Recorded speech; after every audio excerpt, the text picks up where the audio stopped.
నేను నోరు విప్పట్ల. ఇకను జీవించేవాడును నేను కాను, నా యందు క్రీస్తే జీవిస్తున్నాడు అన్న మాట మీ బ్రతుకులో నెరవేరుతున్నారు.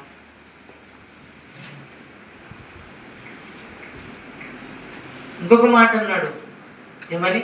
నా మట్టుకైతే బ్రతుకుడే క్రీస్తే, ఆయన కొరకు చావైతే నాకు లాభం. ఈ మాటకు రుజువు నీ దగ్గర ఏమైనా ఉందా? ఆయన వచ్చే వరకు ఆయన ఇచ్చిన ప్రాణంతో బ్రతుకుతున్న నీవు, ఆయన భిక్ష చేత బ్రతుకుతున్న నీవు, ఆయన దయ చేత బ్రతుకుతున్న నీవు, ఆయన వచ్చేంత వరకు ఏ పనిలో నిన్ను ఉండమని చెప్పాడు? మరణ సమాధి పునరుద్ధానమును ప్రకటించే పనిలో ఉండాలి. ప్రకటిస్తున్నాము. ప్రకటించకుండా ప్రభు బల్ల దగ్గరకు వచ్చినా, ప్రకటించకుండా ప్రభు సన్నిధికి వచ్చినా, ఆయన అడుగు జాడల్లో ఆయన బ్రతికినట్లుగా బ్రతకకుండా, బ్రతికే ప్రయత్నం చేయకుండా సన్నిధికి వచ్చిన మనమంతా ఎవరమని బైబిల్ చెప్తుంది? రక్త అపరాధులం. అంటే యేసుక్రీస్తును పరోక్షంగా కానీ ప్రత్యక్షంగా కానీ ప్రతి ఆదివారం సిలువేసి చంపేది ఎవరు? హెబ్రీ పత్రిక అంటాడు. చూద్దామన్నమాట. చూడండి ఒక్కసారి చూడండి. 26వ వచనం నుంచి 10వ అధ్యాయం 26వ వచనం నుంచి 10వ అధ్యాయం 26వ వచనం. మనము సత్యమును గూర్చి అనుభవ జ్ఞానం పొందిన తరువాత, సత్యమును గూర్చి అనుభవ జ్ఞానం పొందిన తర్వాత, ఎన్ని సంవత్సరాల నుంచి మీరు వాక్యం వింటున్నారు? నాకు తెలిసి నేను మీకు వాక్యాన్ని బోధించి 8 సంవత్సరాలు అవుతుంది. 8 సంవత్సరాల వరకు మీతో నాకు సాంగత్యం సుమారు 10 సంవత్సరాలు అనుకుంటా, 8-9 సంవత్సరాలు సాంగత్యం మీతో పాటు నాకు ఉంది. ఆ ధైర్యం మీదనే నేను నేరుగా మీకు చెప్పాను. అంతకు ముందు కూడా ఉందా లేదా? అంతకు ముందు కూడా ఉంది. అంటే సుమారు ఒక 12 సంవత్సరాలు 15 సంవత్సరాల నుంచి వాక్యం వింటూనే ఉన్నారు. సత్యము పట్ల అవగాహన, అనుభవ జ్ఞానం మీకు ఉంది. సత్యమును గురించి అనుభవ జ్ఞానం పొందిన తరువాత బుద్ధిపూర్వకముగా పాపం చేసిన ఎడల పాపములకు ఇక బలి ఉండదు గాని న్యాయపు తీర్పునకు భయముతో ఎదురు చూచుటయు దేవదూతలు చదువుతల్లి న్యాయపు తీర్పునకు భయముతో ఎదురు చూచుటయు విరోధులను దహింపబోవు తీక్షణమైన అగ్నియు ఇకను ఉండును. ఎవడైనను మోషే ధర్మశాస్త్రమును నిరాకరించిన ఎడల 2-3 సాక్షుల మాట మీద కనికరింపకుండా వారిని చంపించుదురు.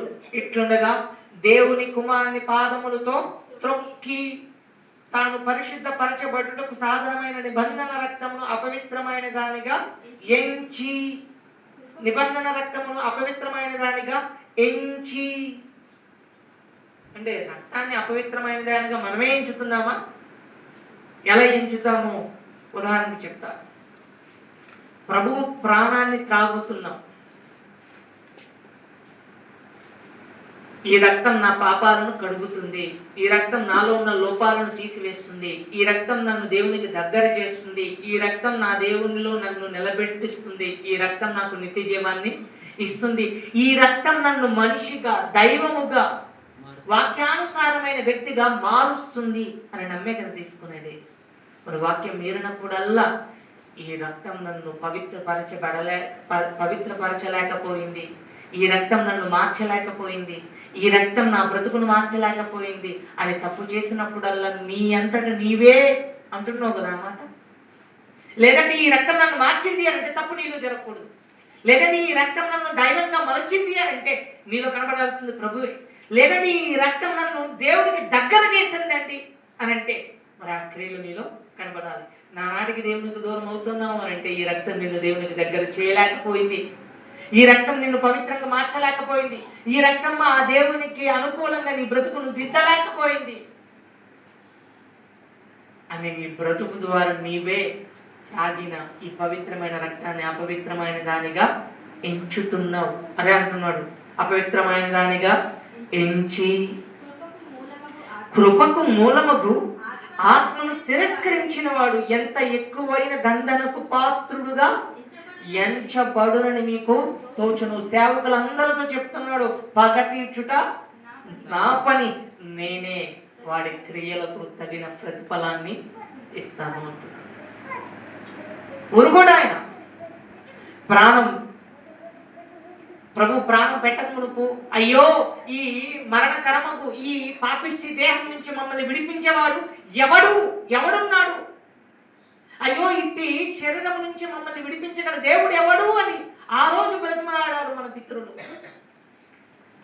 సరే, వీళ్ళు పాపాన్ని జయించలేకపోతున్నారు, మరణాన్ని జయించలేకపోతున్నారు, లోకాన్ని జయించలేకపోతున్నారు, వీళ్ళు ఎంత పోరాడుతున్నా గెలవలేకపోతున్నారు అని చెప్పి ప్రభు యొక్క ప్రాణాన్ని రక్తముగా, జీవాహారముగా మార్చి ప్రతి ఆదివారం నీలోనికి పంపించి గెలువు, ఈ యొక్క ప్రభువుతో కలిసి గెలువు ఈ లోకాన్ని, ప్రభువుతో కలిసి గెలువు నీ దేహాన్ని, ప్రభువుతో కలిసి గెలువు ఈ పాపాన్ని అని చెప్పి ప్రభువును నీలోనికి పంపిస్తుంటే, నీలోనికి వచ్చిన ప్రభు మాటను కాదని, ప్రభు ఆలోచన కాదని నీకు నచ్చినట్లుగా బ్రతుకుతున్నావు, నీకు ఇష్టం వచ్చినట్లుగా బ్రతుకుతున్నావు.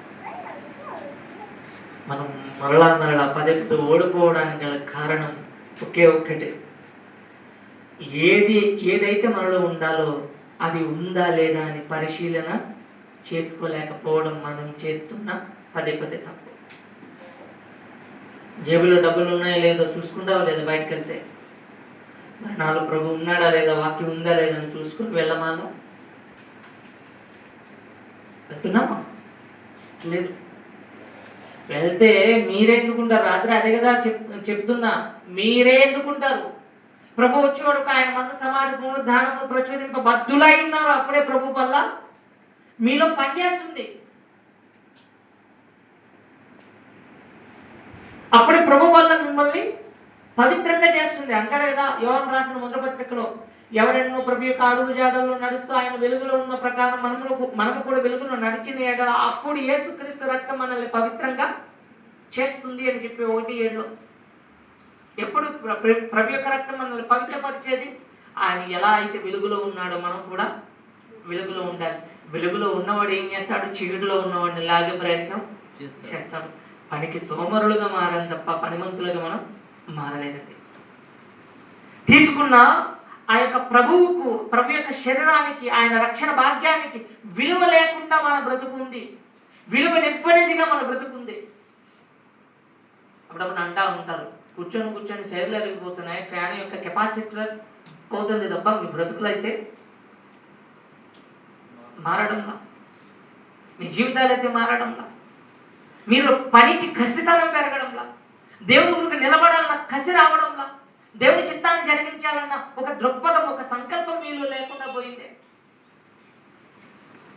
ఎవడైనను ఈ లోకంలో 60 ఏళ్ళ జీవిత కాలం కొరకే బ్రతికితే వాడెవడో తెలుసా? మనుషులందరికంటే దౌర్భాగ్యుడు, నీచుడు, నికృష్టుడు అని బైబిల్ చెప్తుంది. మీకోసం మీరు బ్రతికితే ఓడిపోతారు, మీకోసం మీరు ఆలోచిస్తే ఓడిపోతారు. దేవుడు లేకుండా, మీలో దేవుని వాక్యం లేకుండా దేన్ని గెలవాలి అన్నది మీ వల్ల కాదు. దేన్నైనా గెలవాలి అంటే మిమ్మల్ని గెలిపించే ఒకే ఒక్కడే, అది ఏది? వాక్యం. దాన్ని మనసులో పెట్టుకోండి, దాని గుండెల బదులుపరచుకోండి. యేసుక్రీస్తుతో దేన్నైనా గెలవండి, ప్రేమతో దేన్నైనా గెలవండి, మంచితో దేన్నైనా గెలవండి, పరిశుద్ధాత్మ దేవునితో దేన్నైనా గెలవండి. అందరూ విని వెళ్ళిపోతూ ఉంటారండి. మీరు కూడా ఆపేచ్చేనా? చెప్పండి. విని వెళ్ళిపోవడమే మా పని, చెప్పడం మీ పని, అంతే మన మధ్య ఉన్న ఒడంబడిక అని అంటారు. ఒక స్కూల్లో పిల్లాడు వెళ్తాడు, 365 రోజులు పాఠాలు విన్న తర్వాత పరీక్షలో ఫెయిల్ అయ్యాడు అనుకో, ఏముండవు నువ్వు? 365 రోజులు ఎవరు సంకనాకడానికి వెళ్ళేవరా స్కూల్కి? ఫెయిల్ అయ్యి వచ్చావు. 10 సంవత్సరాలు అవుతున్నా 10వ తరగతి పాస్ అవ్వలేదు అనుకో, ఏమంటా?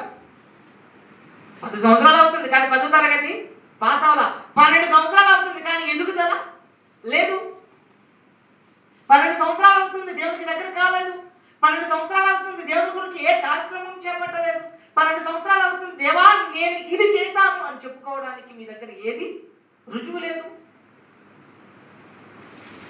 ఎందుకు మీరు మీ కొరకు గాలి విసిరి తేనెలు అలసిపోతున్నాయి, మీ కొరకు చెప్పి దేవుడు అలసిపోతున్నాడు. కానీ పాపం చేసి మనకంటూ అదుపు రావడంలా. నిర్లక్ష్యంగా ఉండి ఉండి ఉండి మనకంటూ అలుపు రావడంలా. వాక్యాన్ని త్రోసి త్రోసి త్రోసి మనకు అలుపు రావడంలా. ఎప్పటికైనా మనం మారేది? ఒక్క రెఫరెన్స్ నేను మీకు చూపించి ముగించే ప్రయత్నం చేస్తాను. ఒక్క రెఫరెన్స్ నేను మీకు చూపించి ముగించే ప్రయత్నం చేస్తాను. రోమపత్రిక 6వ అధ్యాయం 19వ రోమపత్రిక 6వ అధ్యాయం 19వ మీ శరీర బలహీనతను బట్టి మనుష్య రీతిగా మాట్లాడుతున్నాను. ఏమనగా అక్రమము చేయుటకై అపవిత్రతకును అక్రమమునకును మీ అవయవములను దాసులుగా ఎలాగో అప్పగించుతురో అలాగే పరిశుద్ధత కలుగుటకై ఇప్పుడు మీ అవయవములను నీతికి సాధనాలుగా లేదా దాసులుగా అప్పగించండి. ఇప్పటి వరకు మీరు లోకానికి ఇచ్చారు మీ అవయవాలను. ఇప్పటి వరకు ధనాన్ని సంపాదించుకోవడానికి ఇచ్చారు. ఇప్పటి వరకు శరీర ఆశలకు ఇచ్చారు. ఇప్పటి వరకు నేత్రాశలకు ఇచ్చారు. ఇప్పటి వరకు చదువులకు ఇచ్చారు. ఇప్పటి వరకు పదవులకు ఇచ్చారు. ఇప్పటి వరకు ఉద్యోగాలకు ఇచ్చారు. ఇప్పటి వరకు పంట పొలాలకు ఇచ్చారు మీ అవయవాలను. మరి ఇప్పుడు ఎవరికి ఇమ్మంటున్నాడు ఆయన? నీతికి ఇమ్మంటున్నాడు. నీతికి ఇమ్మంటున్నాడు. ఎంత చెప్పినా మీకు ఎక్కుద్దా ఎక్కదా అనేది నాకు ఒక వాటి డౌటే. ఎందుకో తెలుసా? దేవుడట చెప్పి చెప్పి చెప్పి చెప్పి చెప్పి ఎంత చెప్పినా మారని వాడికి భ్రష్టాత్మను పంపిస్తాడట. భ్రష్టాత్మ పట్టిన వాడికి ఎంత చెప్పినా అర్థం కాదు. కానీ పరిశుద్ధాత్మ చేత నింపబడిన వాడికి ఒక మాట తగలగానే గుండెల్లో గాయపరచబడి దేవా నేను చేసింది తప్పే అని ఒప్పుకుంటాడట. ఆత్మ ఉంటే ఒప్పుకుంటాడు, విడిచిపెడతాడు, దేవునికి దగ్గర అవుతాడు. భ్రష్టాత్మ ఉన్నవాడు నువ్వు చెప్పేదేదో చెప్పబోయి మేము చేసేదేదో చేస్తాము అని అంటాడు. మారడువాడు మార్పు చెందనివాడు. వాడి ఆలోచన మారదు, వాడి తీరు మారదు. వాడి దేహానికి వాడు బానిస, వాడు పాపానికి బానిస, వాడు అపవాదికి బానిస, వాడి చెడు లక్షణానికి బానిస, వాడు అక్రమానికి బానిస అవుతాడు. కానీ దేవుని చిత్తానికి ఏనాటికి వాడు బానిస కాలేడు. మీరు విత్తబడినది మీలో ఫలించాలి అని అంటే, మీరు గెలవాలి అని అంటే, మీరు గెలిచి నిత్య రాజ్యాన్ని పొందుకోవాలి అని అంటే, చావును సైతం సులకన చేసి చావుని చూసి నవ్వి రా నా మీదకు వస్తుంటే చావునే పరిగెత్తించి యేసుక్రీస్తును ఒకవేళ ధరించుకుంటే నువ్వు ఎవరికి దాసులు కావాలి? ఎవరికి దాసుడు కావాలి? నువ్వు చెప్పండి, నూడితే చెప్పండి. మీ బంగారపు స్వరాలను విప్పండి. ఎవరికి దాసులు కావాలి? దేవునికి దాసులు కావాలి. మరి అవుతారా? దేవునికి దాసులు కావడం అంటే ప్రతి ఆదివారం బైబిల్ పట్టుకుని సంకల బైబిల్ పట్టుకుని వచ్చి కూర్చోవడం కాదు, ఒక పాట పాడడం కాదు. ప్రభువా ప్రభువా అని నన్ను పిలిచి ప్రతివాడు, ప్రభువా ప్రభువా అని నన్ను గురించి పాడే ప్రతివాడు, ప్రభువా ప్రభువా అని నా కోసం నా సన్నిధిలో ప్రార్థన చేసే ప్రతివాడు, ప్రభువా ప్రభువా అని ఒక 4 ముక్కలు చెప్పే ప్రతివాడు పరలోక రాజ్యం శరణుడు. కానీ ప్రభు చిత్త ప్రకారం చేసేవాడే పరలోక రాజ్యంలో వెళ్తాడు. దేవునికి దాసులుగా కావడం అని అంటే దేవుడు ఏం చెబితే అది చెయ్యడం. అది చేస్తారంటే ఒక విషయం చెప్పేస్తాను, ముగించేస్తాను, అయిపోయింది. చేస్తాను, దేవునికి దాసులు అవుతామని అన్నారు కదా. దేవునికి దాసులు అవ్వడం అంటే ఒక పని చేయాలి. అది చేస్తానంటే చెప్తాను, లేదంటే చెప్తాను. చేస్తారా? ఒకరు ఇద్దరు చెప్తున్నాను, మిగతా వాళ్ళకి నచ్చదేమో. చేస్తారా? చెయ్యను అన్న వాళ్ళు చేతులు ఎత్తండి. రైట్, చేస్తారు. అయితే మీరంతా మంచి వాళ్ళు, చేస్తారు. ఎవడైనాను నాకంటే ఎక్కువగా తండ్రినైనను తల్లినైనను సహోదరులైనను అన్నదమ్ములనైనా భూమినైనను పనినైనను మరి దేనినైనను నాకంటే ఎక్కువగా ప్రేమించేవాడు నా ప్రేమకు పాత్రుడు కాడు. ఇప్పుడు అన్నిటికంటే ఎక్కువగా ఎవరిని ప్రేమించాలి? సన్నిధిలో ప్రమాణం చేశారు, మాట ఇచ్చారు. వాళ్ళు ఎక్కడ ప్రార్థన పెట్టినా వాళ్ళు వస్తారో రారో నోట్ చేసుకోండి. ఏ కార్యక్రమం తలపెట్టినా వాళ్ళు ముందుకు వచ్చి దేవుని కొరకు ముందు ఇస్తారో లేదో నోట్ చేసుకోండి. ఏ విషయంలోనైనా నా దేవునికి తప్ప ప్రాధాన్యత, మొట్టమొదటి ప్రాధాన్యత మరి దేనికి ఇవ్వను అని వారి జీవితంలో వారు చూపించగలుగుతారో లేదో నోట్ చేసుకోండి. ఎందుకో నేను వచ్చి వెళ్ళిపోతాను కదా, నాకైతే తెలియదు. మీ సేవకుని ఆడిస్తామేమో, మా సేవకుడే కదా ఓ మాట చెప్తే ఊరుకుంటాడులే, సేవకుడు ఊరుకోవచ్చు. కానీ దేవుని సన్నిధిలో మాట ఇచ్చి తప్పారనుకోండి, ఏం చేస్తాడు తెలుసా ఆయన? ఇప్పుడే చెప్పాడు, ఏం చేస్తాడట? తీర్పు తీర్చుట నా పని అన్న. ఊరుకోడు ఆయన. ఆయన ఎవరు తెలుసా?